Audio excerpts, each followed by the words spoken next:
Ben voilà, ça c'est une liste cohérente. Ça c'est une liste avec des joueurs qui sont bons à leur poste. Bon, à part Guitoun qui est encore là, mais globalement, enfin Petkovic fait une liste cohérente.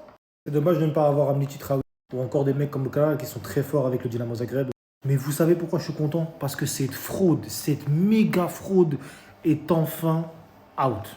Lui et Benrahma, il ne faut plus jamais qu'il porte le maillot de l'Algérie. Plus jamais le short, ne leur donnez rien.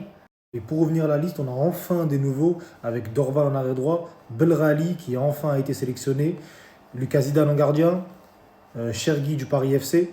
Il y a des retours comme Chiacha en attaquant et Zolgen au milieu de terrain. Et il y a aussi Buonani qui en ce moment est en forme et Stuttgart et c'était logique de le faire venir.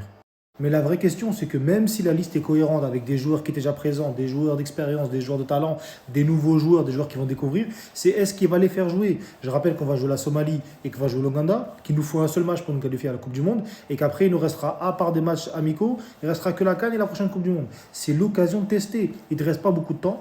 Teste maintenant. C'est la véritable question. Parce que la dernière fois, il a amené des Mazda, des Haj Moussa, et pour autant, ils n'ont pas joué. Donc pour moi, la véritable question, c'est est-ce que c'est une liste avec des bons joueurs, mais tu vas les tester? Ou est-ce que c'est simplement une liste pour paraître et pour calmer les critiques?